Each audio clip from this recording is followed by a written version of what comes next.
El lenguaje es el lugar donde se manifiesta el gozo de las metamorfosis. Allí la mezcla de lo diferente en su asimetría de origen se convierte con el soplo que le dan vida a los hablantes en otra cosa, en algo único, hijo del uso de las muchas voces que recurren a él. Las sonoridades del chorro verbal es el jubileo de la mezcla. Es como la palabra cobrará carnalidad entre los labios, los dientes, la laringe. Es la prueba de la novedad que nace de lo viejo para vibrar de nuevo. El arcaico y formal ibérico, ¿qué le hubo a usted?, termina convertido con el quíubole, que va de boca en boca, que dejó la corte y sus cortesanos para serpentear entre las calles con el pueblo, el vulgo, el populacho, la muchedumbre. El lenguaje es un río de agua viva que todos los días, con sus andares, nos vivifica. Cuando en México se concluía con la independencia de la Guerra Mexicana, en Francia, las heladas por el mal tiempo acabaron con los campos vinícolas, por lo que Steve Queneau, un exoficial de la Armada francesa, vio esto como una gran oportunidad e inició un viaje a México, lo que comenzaría como una gran aventura. Así lo cuenta Lucía Teurel, una franco-mexicana descendiente de aquellos migrantes. Lucía, muchas gracias por venir a tu espacio de Transcultura. Muchas gracias a ti. Cuéntanos un poquito, ¿de dónde viene tu familia? Mi familia viene del este de Francia, de la Borgoña, de un pueblito que se llama Champlit y que se encuentra, para que la gente se ubique un poquito, cerca de la ciudad de Dijon y de Besançon. Ahí más o menos se encuentra en la Franche-Comté. Pero ¿cómo comenzó toda esta historia? ¿Quiénes fueron los primeros migrantes que llegaron en el siglo XIX? ¿Quiénes fueron este primer grupo de migrantes y que después en el segundo ya llegó tu familia, no? Sí, en la segunda migración. Bueno, todo comenzó porque en el siglo XIX, alrededor de 1830, una cosa así, un exoficial de la Armada francesa se instala en un pueblito de Veracruz que se llama Jicaltepec, ¿de acuerdo? Entonces a él se le ocurre la idea de hacer una colonia francesa agrícola. Pero para eso necesita traer colonos para poder formar la dicha colonia. Entonces se regresa a Francia. Él era de la zona de Champlit, también de la Borgoña, y se entera de una catástrofe que ha habido, porque esa zona es netamente producen vino, pues perdón. Entonces es muy fría, es una zona muy fría, y hubo heladas continuas, empezaron a tener problemas con los viñedos, y después vino otra catástrofe tremenda que con un insecto traído con unas plantas de California que se llama filoxera. Ese insecto se come las raíces de los viñedos y se acabaron los viñedos en Francia y en muchos lugares de Europa. Entonces, pues las personas no tenían con qué sobrevivir porque pues esa era su vida. Y llega este personaje que te platico que se llamaba Stéphane Queneau y les propone hacer la colonia agrícola en México y les platica que es un paraíso terrenal. La llegada de estos franceses no fue fácil. El abrupto cambio de clima provocó que muchos de este primer grupo de migrantes muriera. La adaptación se volvió complicada, pues empezar de cero en un lugar completamente ajeno hizo de una aventura un reto de supervivencia. Ellos compran sus terrenos para poder venir a México y se viene una primera migración de 98 personas. Ellos se trasladan al puerto de Le Havre y de ahí toman un barco que se llamaba el Águila Mexicana. Llegan al puerto de Veracruz, de ahí tienen que trasladarse a Jicaltepec. Jicaltepec está ubicado exactamente en la ribera del río Nautla. Llegan a Jicaltepec, pero desgraciadamente, empezando por el clima, claro, que era para ellos de un lugar tan frío, llegan con la ropa toda de lana, con zapatos de madera, todo eso que era el atuendo que se usaba ahí, y pues muchos de ellos fallecen por el vómito negro y por el clima. Otros, muy poquitos, se regresan y otros se quedan ahí porque no tienen otra opción y empiezan a tratar de adaptarse. En ocasiones, adoptamos a nuestro estilo de vida palabras que quizás no sabemos del todo su origen. Solo las usamos, sabemos su significado, pero no sabemos de dónde vienen. Chantaje. Todos en algún momento hemos chantajeado, o alguien nos ha hecho un chantaje. ¿Pero de dónde se originó esta tan utilizada palabra? Chantajear viene del francés faire chanter, lo que quiere decir hacer cantar. Se dice que en Francia era una técnica muy común para torturar o presionar para que el reo confesara las faltas cometidas.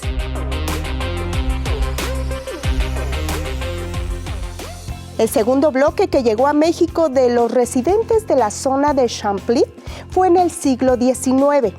En este bloque, los bisabuelos de Lucía Teurel se aventuraron para poderle ofrecer a la familia que apenas comenzaban una mejor calidad de vida. En el pueblo de Jicaltepec, en el estado de Veracruz, iniciaron esta nueva vida. Esta persona se regresa a Francia para traer a más colonos, porque se necesitaban más, porque ya muchos se habían muerto, ¿no? Entonces, en esa segunda, que fue alrededor de 1850 y tantos, es cuando viene mi bisabuelo, que se llamaba Henri Jean Teurel Henriot, y su esposa, él ya venía casado con mi bisabuela, que se llamaba Marie Roustan. Ellos llegan a Jicaltepec y se instalan.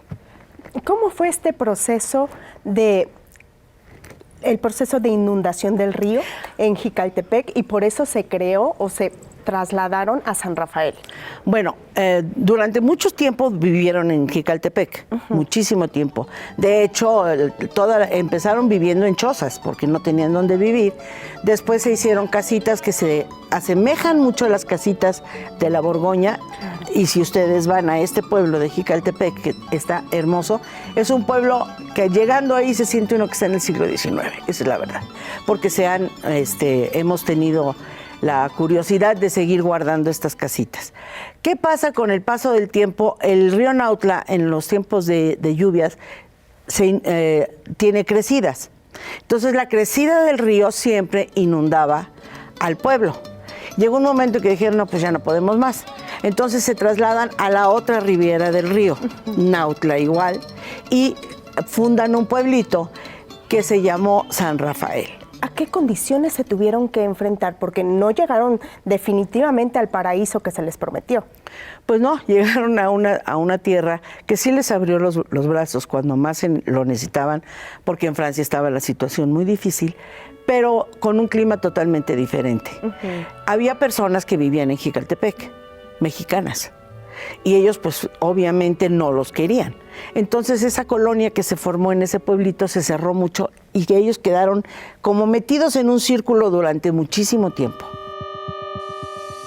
Los franceses tuvieron que adaptarse a esta nueva forma de vida y así se fueron acoplando al clima y a las diversas y diferentes actividades agropecuarias que México les ofrecía. Sin embargo, nunca olvidaron sus raíces. Por ejemplo, los alimentos que hacían los trataban de cocinar con los ingredientes mexicanos y así recordaban su pueblo y su origen. La mayoría de ellos pues eran agricultores. Empiezan con la agricultura, empiezan a sembrar maíz, pues porque era el sustento que tenían para comer, empiezan a sembrar plátanos, vainilla, cítricos y algunos de ellos empezaron con ganado. En alguna parte de tu historia, tus abuelos te comentaron acerca de este arraigo que tenían hacia su país. Sí, claro. ¿Qué te contaban? Bueno, a mi abuelo yo no lo conocí. Mi abuelo murió antes de que mi papá tenía 14, 15 años cuando mi abuelo fallece, pero mi abuela sí nos platicaba mucho y nos decía pues que cuando éramos chiquitos, digamos, nosotros somos franceses, incluso no hablaba muy bien el español, había cosas que pues le fallaban porque pues en la colonia se hablaba francés nada más, no se hablaba español. Cuando empezaron a salir de ahí ya empezaron a aprender el español y ya pues cuando nosotros nacimos ya de mi papá pues ya todos hablábamos español. Pero ella sí nos platicaba que éramos de Francia, de dónde veníamos, que su familia había sido viticultores, que todo ese tipo de cosas, incluso las comidas que nos hacían, En las comidas pues siempre se tenía el toque francés, muchas cremas y muchas cosas de esas. Y además sí se celebraba en la familia el 14 de julio.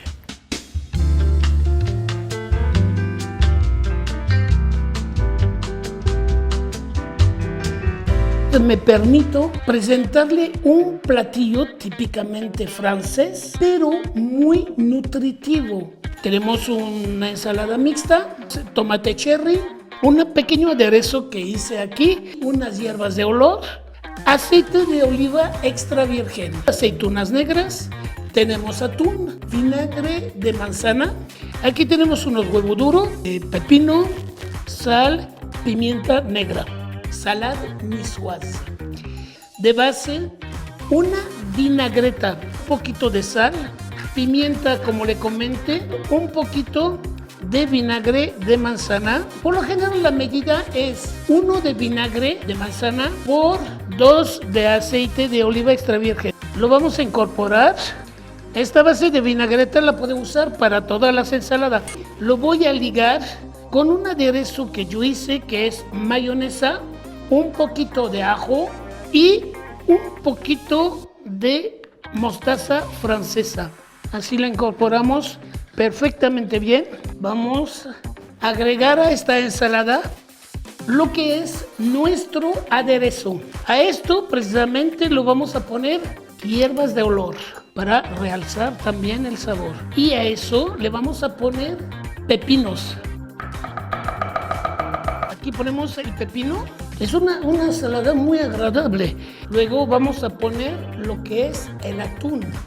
¿Cuánto le voy a poner aquí? Pues ya le pongo 3 porciones de atún. Y vamos a poner también las aceitunas negras. El amor nace de la vista. Y luego le ponemos unos tomates cherry. Ahora le voy a dar un tips muy importante. Vamos a partir los huevos. Y lo que voy a hacer, no lo diga absolutamente a nadie, es un secreto entre nosotros. Es un tips muy bueno. Aquí voy a poner lo que es la yema. Le vamos a poner un poquito del aderezo que ya preparé. Y entonces los voy a incorporar todo esto. El nombre se llama huevo mimosa. Vamos a rellenar los huevos y los ponemos, los 3 huevos. Nuestro platillo ya está terminado. Muy rico, muy saludable, muy rico. Bon appétit. Le habla el chef Noel Michel. 2 siglos después, Lucía nota las diferencias que hay entre ambas culturas. Ella y su familia, a pesar de vivir en México, son una familia tradicional francesa, pues intentan que sus descendientes conozcan sus raíces. Además, en el 2018 se creó un museo donde se muestra parte de esta historia migratoria. De esta forma, los franceses no olvidan de dónde vienen y los mexicanos conocemos más de ellos. Hace unos momentos platicábamos acerca de tu familia que ahora tienes en Francia, que nunca vinieron a México. ¿Cómo es este cambio entre las dos familias, en la que vive todavía allá, a la que sí se logró salir, hizo una nueva vida?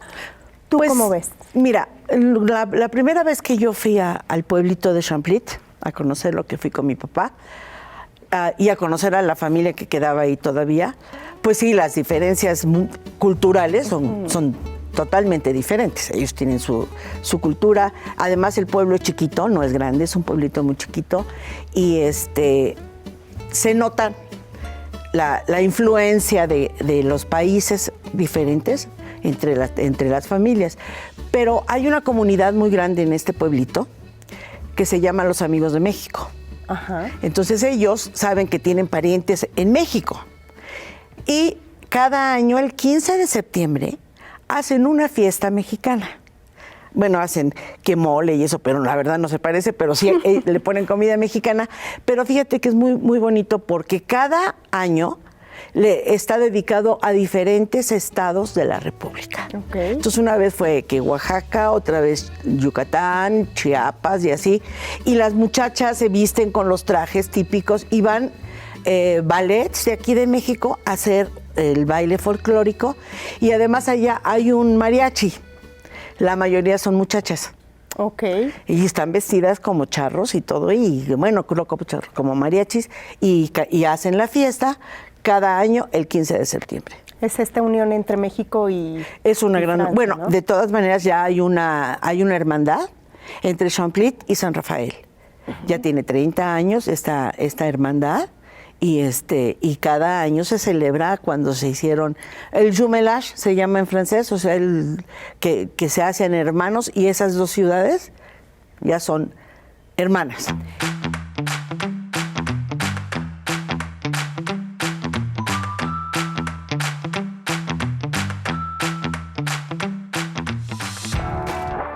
En el año de 1840 queda plasmada por primera vez una imagen de la Ciudad de México. El registro fue hecho por el fotógrafo francés Jean Prelier, que había desembarcado hace unas semanas en Veracruz, en donde, por cierto, también fue el autor del primer registro fotográfico hecho en nuestro país al retratar ese puerto el 3 de diciembre de 1839. El daguerrotipo fue inventado en Francia por Louis-Jacques Mandé Daguerre en 1839. El daguerrotipo es una imagen plasmada en una placa de plata pulida y solo se produjeron durante 20 años antes de que el proceso fuera reemplazado por ambrotipos, tintipos y negativos de colodión. La mañana del 29 de enero de 1840, Prelier ubicó su daguerrotipo en la Plaza de Armas de la Ciudad de México y capturó 2 imágenes de la Catedral Metropolitana en lo que parece fue un día soleado y al parecer sin gente. El fotógrafo francés también retrató la portada barroca del Sagrario Metropolitano, en donde se puede apreciar el paso de algunas personas. En ese mismo sitio, tomó el registro del famoso calendario azteca o Piedra del Sol, que estaba empotrada en la torre poniente de la Catedral Metropolitana. Más tarde, retrató la Escuela de Ingeniería y Minas, lo que hoy conocemos como el Palacio de Minería, perteneciente a la Universidad Nacional Autónoma de México. En ese mismo recorrido, por algunas de las calles de la Ciudad de México, Prelier tomó una imagen de la Casa del Marqués de Apartado, convento y colegio de la enseñanza ubicada entre las actuales calles de Donceles y Argentina. Y por último, y no menos importante, registró por primera vez la imagen de la estatua ecuestre de Carlos IV, que en ese momento se encontraba en el patio de la Real y Pontificia Universidad de México, conocida popularmente como el Caballito. Jean Prelier muere en 1857, pero las 7 placas que nos legó dejan ver una Ciudad de México que pareciera, a primera vista, que no ha cambiado mucho y para nuestra suerte, se ha conservado como parte de nuestro legado nacional. ¿Qué se está haciendo ahora ustedes como comunidad francesa para continuar con esta unión que se tiene en México? Bueno, eso ya es cosa de cada familia. Yo soy franco-mexicana y mis hijos todos son franco-mexicanos. Yo seguí con esa tradición con ellos para no perder nada de esto. Y mis nietos también son franco-mexicanos, van en escuela francesa. Y el idioma, obviamente, pues hay que seguirlo cultivando. Y precisamente yo soy fundadora de una asociación que se llama Raíces Francesas en México, y tengo una oficina también en el Consulado de Francia para atender a los descendientes de franceses que quieran acercarse a nosotros, y la sede de esta asociación está en Polanco. En el 2018, fundamos un museo que era una de nuestras metas cuando hicimos la asociación. Primero, varias publicaciones sobre la historia de la migración. Y hacer un museo, y muchas de las cosas que tenemos en el museo han sido donadas por familias también de descendientes de la migración francesa hacia México. Siempre he creído que la comunidad francesa tuvo esta unión que pocos lo tienen para ir creciendo y sobresaliendo en una sociedad. Sí. Desde que llegaron los migrantes franceses hacia México, procuraron consolidarse primero al lugar donde llegaban, porque pensaban que no se iban a volver. Muchos sí se volvieron, pero otros no. Entonces se empezaron a formar industrias, Claro. Bancos, tiendas como está Liverpool, el Palacio de Hierro, el puerto de Veracruz, todos los grandes almacenes que están en el centro de la Ciudad de México, que la mayoría de los que lo hicieron fue la migración que vino de un lugar que se llama Barcelonnette. ¿Ok? Sí. Y otras en otros lugares, por ejemplo, en Guadalajara también llegaron otros migrantes que hicieron las fábricas de Francia, o la Francia Marítima, que también eran tiendas. En Puebla llegaron muchísimos, pero todo el mundo empezó a integrarse. Aquí en la Ciudad de México pues se hizo la parroquia francesa, que todavía todos los domingos hay misa en francés, y se juntan ahí los franceses, que ya están adaptados a la vida de México. Porque en realidad somos franco-mexicanos, tenemos las dos culturas, pero pues en primer lugar nuestro país es México, porque aquí nacimos. Pero no queremos perder pues toda la tradición que traemos desde nuestros bisabuelos, que para la gente es muy importante saber cuáles son sus orígenes, claro, para tener una identidad. Muy bien. ¿Algo más que desees agregar a la entrevista? Pues que me gustaría muchísimo que las personas que estén interesadas puedan visitarnos en nuestro museo. Creo que ya van a salir las redes sociales y todo para hacer una cita, y con muchísimo gusto los recibiríamos. Y que pues se acerquen un poco más. Tenemos libros muy interesantes sobre toda la migración francesa, y que pues el que esté un poquito interesado en la historia, aunque no tenga nada que ver con Francia, pero hay mucha gente que le gusta el idioma, que le gusta la historia. Además es un país que fue un parteaguas para muchas culturas en el mundo. Claro. Entonces pues ahí pueden conocer un poquito más. Muchísimas gracias por la entrevista. Gracias a ti, muchas gracias. Isabelle Jaufré, conocida popularmente bajo el seudónimo Sass, cantautora, compositora e intérprete que mezcla la variedad francesa con el jazz, el folclore y el soul. Fue conocida internacionalmente gracias a su sencillo Je vais, publicado en 2010, que logró vender más de 3,5 millones de copias alrededor del mundo. Tras formar parte de varios proyectos musicales, logra publicar su primer álbum, Sass, en el que se incluye algunas canciones compuestas por ella misma. Con este trabajo, la artista consiguió clasificarse en el número 1 del top de ventas francés y obtuvo un disco de diamante. Su segundo álbum, Recto Verso, fue editado en mayo de 2013, con el que lograría vender 560,000 copias mundialmente. Al lanzar París, el tercer álbum de Sass difundido en 2014, emprendió una gira mundial que en su paso por Latinoamérica visitó México, Chile, Argentina, Uruguay y Brasil. Para 2015, Sass lanza Sur la route, su primer álbum grabado en vivo, el cual documenta la gira mundial del 2014, y que fue un filme proyectado en diversas salas de cine francesas el 15 de octubre de 2015. Y por último, pero no menos importante, la Fundación Sassimut, creada por la cantante, trabaja en una red internacional cuyo fin es promover proyectos locales para una sociedad que respete la vida en todas sus formas. Así que ya sabes, la música puede llegar hasta donde menos lo imaginas, como lo hizo Sass conquistando el corazón de los jóvenes mexicanos.